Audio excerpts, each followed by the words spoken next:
I had a corner office on the 32nd floor, a pension that would have made my father weep with pride, and a marriage I thought was the one thing in my life I'd actually gotten right. Then, on a Tuesday morning in October, my business partner of 19 years walked into that office, sat down across from me, and told me he'd been moving money out of our company for the better part of 3 years.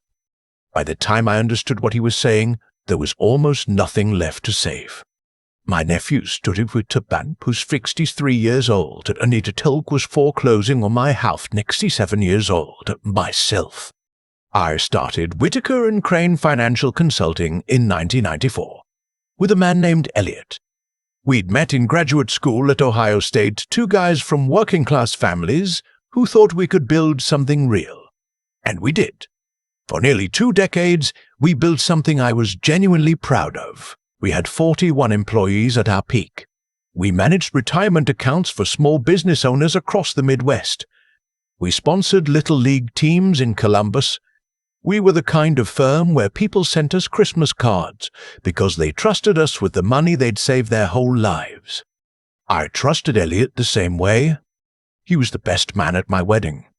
He was there in the hospital waiting room when my daughter was born. When my wife and I bought our house in Bexley, a real house, 4 bedrooms, a yard, the kind of place I'd dreamed about growing up in a 2-bedroom apartment in Akron, Elliot came over with a bottle of bourbon, and we sat on the back porch until midnight, just talking about how far we'd both come. That was 2003. By 2022, I would lose that house. I should have seen the signs. My accountant, a quiet, meticulous woman named Ruth who'd handled our books for years, had flagged some irregularities in late 2021. I asked Elliot about it directly. He had an explanation. He always had an explanation. A vendor billing cycle that got shifted, a client reimbursement that was logged under the wrong quarter. He was smooth about it, calm, and I felt embarrassed for even raising it. I trusted him more than I trusted my own instincts. That's the part I'll carry with me for the rest of my life. The full picture didn't emerge until a forensic audit, which we only commissioned because one of our larger clients noticed discrepancies in their quarterly statements and threatened to pull out. Elliot had moved approximately $4.1 million through a series of shell accounts he'd set up without my knowledge. Some of it went to a property in Scottsdale. Some of it went to a woman I'd never heard of. Some of it, frankly, we never fully traced. He resigned before we could fire him. He had a lawyer send a letter. That was it. 19 years, and I got a letter from a lawyer. The civil litigation took 14 months and cost me more than I want to say. The criminal case moved slowly. Federal financial crimes always do. And while the government eventually built a solid case against him, that process didn't help me in the short term. In the short term, I had a company hemorrhaging clients, a staff I couldn't afford to keep, and personal guarantees I'd signed years ago that were now coming due. I had to let people go, 23 employees. Some of them had been with us for over a decade. I remember sitting across from a man named Doug, had been with us 11 years, had a kid in college, and telling him I was sorry. He nodded. He didn't say much. That was almost worse than if he'd been angry. I closed the company in March of 2023. My wife, we'd been married 31 years by then, handled it better than I did, at first. She went back to work. She'd been a school librarian before she stopped to raise our daughter, and she found a part-time position at a private school on the east side. She didn't complain. She didn't blame me. But I could feel something changing between us. The way you feel a change in barometric pressure before a storm. Not dramatic, just different. The house in Bexley went to the bank that fall. We moved into a rental in Westerville, a 2-bedroom place with thin walls and a parking lot view. I was 61 years old, and I was starting over in a way I'd never imagined starting over. My daughter was living in Denver by then with her husband and their little boy. Our grandson, who'd just turned 3, she called every Sunday. She was careful not to say too much about the situation, which I understood. She had her own life to protect. The worst part wasn't the money. I want to be clear about that, because I think people assume that when a man loses a business and a house, what he's grieving is the status. But that's not what breaks you. What breaks you is the identity. I had been a provider for 40 years. I had been competent. I had been the person other people came to for advice, for guidance, for reassurance. And now I was the person sitting in a 2-bedroom rental in Westerville, lying awake at 3 a.m., running the numbers again and again in my head as if a different sequence might produce a different result. I started doing delivery work in early 2024, driving for one of the apps, making runs in the evenings. I didn't tell anyone except my wife. I told myself it was temporary. But temporary has a way of becoming indefinite when you're not paying attention. One evening in April, I was driving a route through a part of Columbus I didn't know well, and I pulled over to check my phone for the next address, and I just stopped. I sat in that car for a long time. I don't know how long. Long enough that someone knocked on my window to ask if I was all right. I wasn't all right, but I said I was fine and pulled back out into traffic. My wife found me that night sitting at the kitchen table with the lights off. She didn't say anything at first. She just sat down across from me. And after a while she said, "You need to talk to someone." Not accusatory, not frustrated, just honest, the way she'd always been honest with me. I made an appointment with a therapist the following week. His name was Dr. Navarro, a man in his late 50s who wore reading glasses, pushed up on his forehead and asked questions I wasn't prepared to answer. The first session, I spent most of it explaining the business situation as if I were filing a report. The facts, the timeline, the legal outcomes. He let me finish. Then he said, "How are you sleeping?" 4 words. And I started crying in a way I hadn't cried since my father's funeral. It turned out I'd been running on anxiety for so long that I'd lost track of what normal felt like. Dr. Navarro referred me to a physician who ran blood work and discovered that my cortisol levels were, in his words, consistent with someone under sustained severe stress. My blood pressure had crept up to a range that needed attention. My sleep architecture, the way they measured it, was badly fragmented. "You're not having a breakdown," my doctor told me, "but you're close to one. Your body is sending a very clear message." I listened. For the first time in a long time, I actually listened. I started sleeping more. I started walking in the mornings.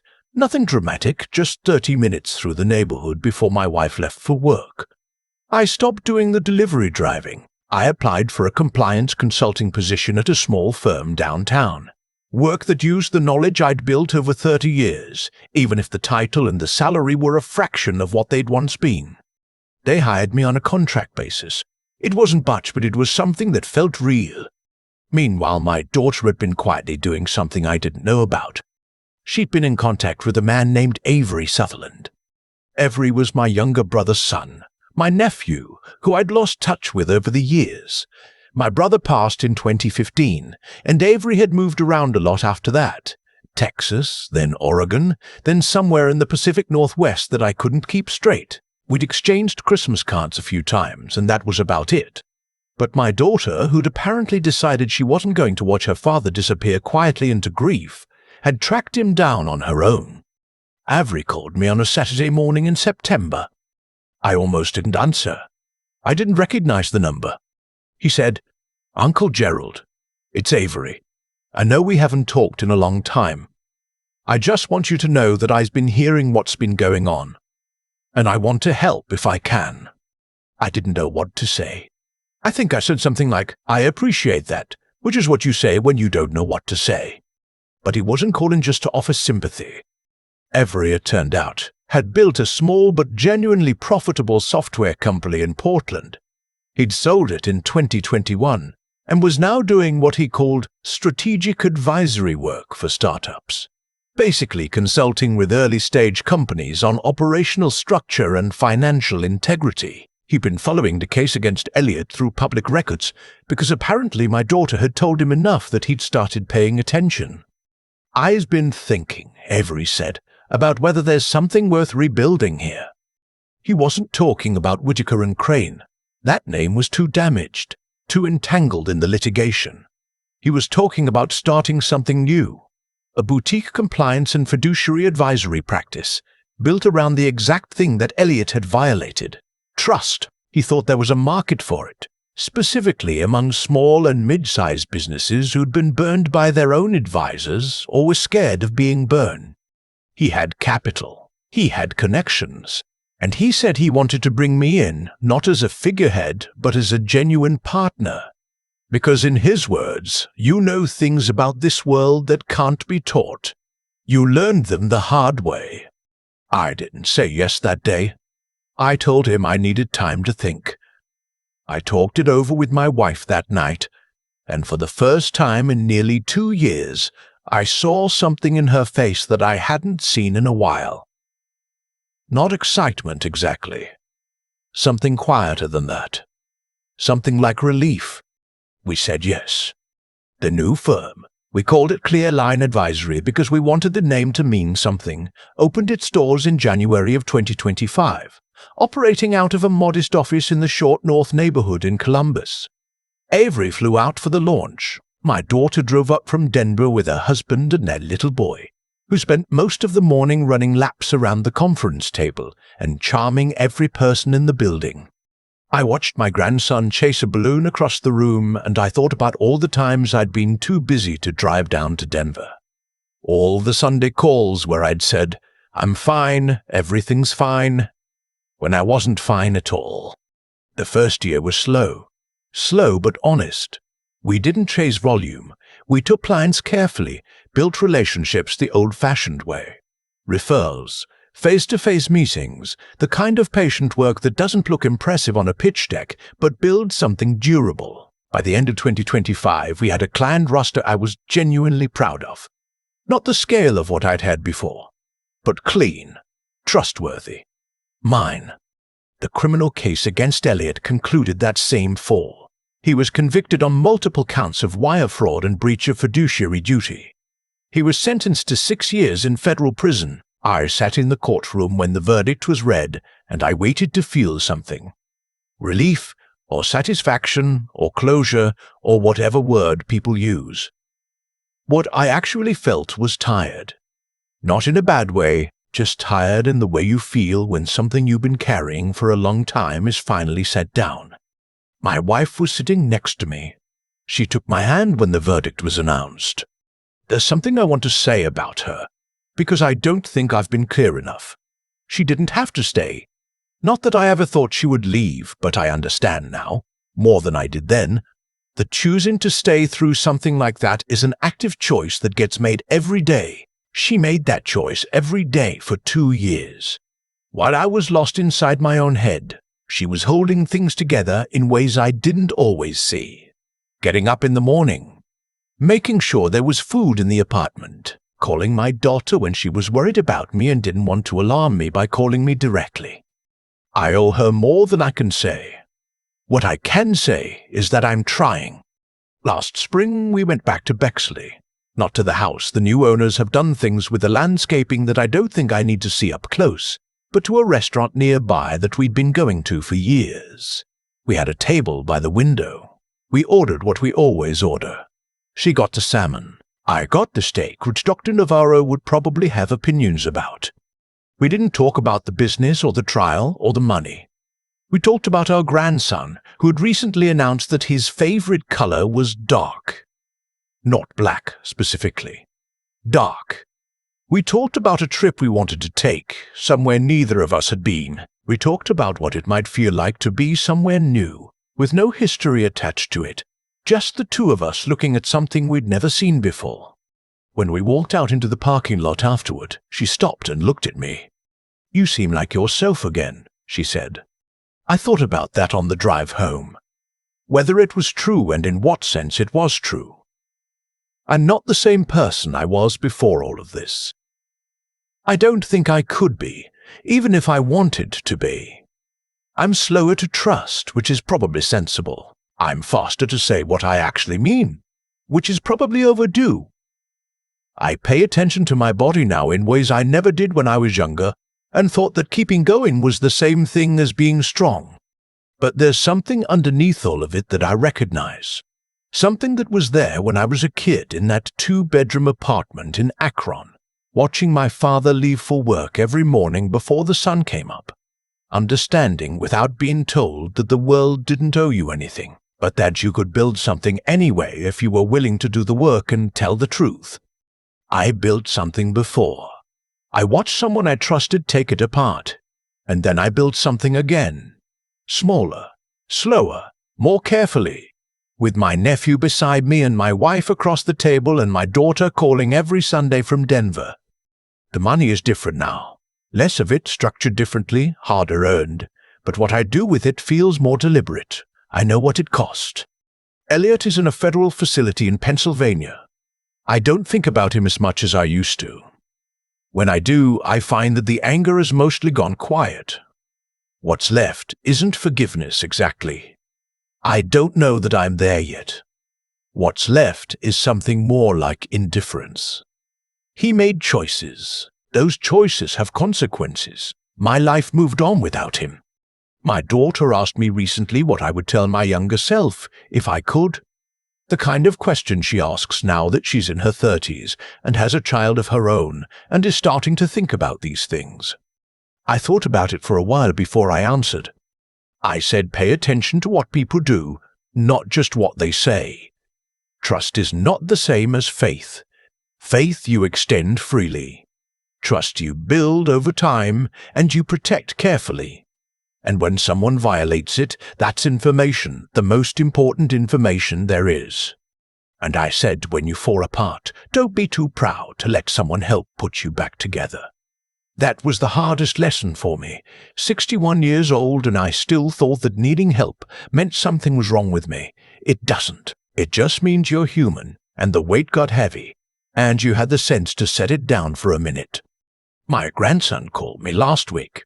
He's 4 now, which means he has a lot of opinions and very little filter, which I find deeply refreshing. He called to tell me that he'd found a caterpillar in the backyard and that it was probably going to be a butterfly, but maybe something else. I told him I thought that sounded exactly right. Some things you lose and you don't get back. The house in Bexley is gone. The company I built over 19 years is gone. 19 years of Christmas cards and Little League sponsorships and the satisfaction of knowing I'd helped people protect what they'd worked for. I can't unlose that. But I'm still here.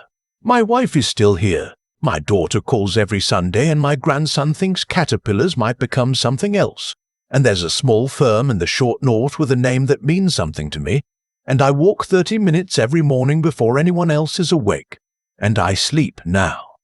I actually sleep. That's not nothing. That's not nothing at all. I keep coming back to one image from that whole stretch of time.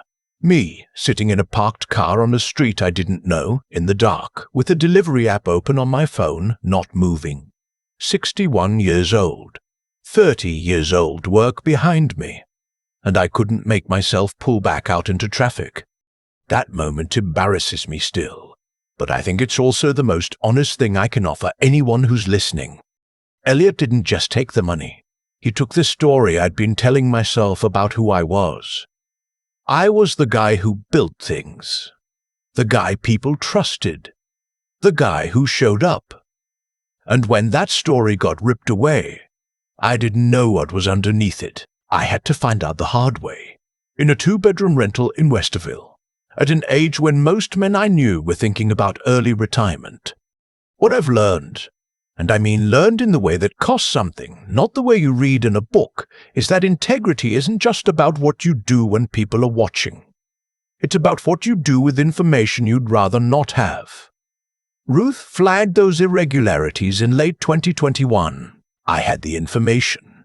I chose the comfortable interpretation because the uncomfortable one meant looking at someone I loved like a brother and seeing something I didn't want to see. That choice cost me $4 million and a company. I'm not saying that to punish myself. I'm saying it because it's true, and the truth is the only thing I have that Elliot couldn't take. The second thing I've learned is that good judgment isn't a fixed quality you either have or don't. It atrophies when you stop using it. I'd spent 19 years trusting Elliot's explanations instead of my own read of the numbers. I outsourced my discernment to my affection for him, and when you do that long enough, you lose the muscle. Part of rebuilding, the real rebuilding, not just the financial part, was learning to trust my own assessment of things again. Dr. Navarro helped with that. So did the slow, careful work of building Clearline from nothing, where every client decision had my name and my judgment behind it, and no one else's. And then there's a third thing, which is harder to talk about because it sounds like something you'd put on a motivational poster, and I have no patience for motivational posters. But here it is. Getting back up is a choice you make before you feel ready to make it. Every called when I was still in the middle of being lost. I almost didn't answer. I almost let it go to voicemail because I was ashamed of where I was, and I didn't want anyone from my old life to see it clearly. If I had done that, if I had let my pride win that one small moment, I don't know where I'd be now. My grandson called last week to tell me about a caterpillar. He's 4. He said it might turn into a butterfly, or maybe something else. Kids say things that land differently when you've been through something. I thought about that caterpillar for a day and a half. Some things that fall apart don't go back together the same way. That's not a tragedy. That's just what transformation actually looks like from the inside, before you know what it's becoming.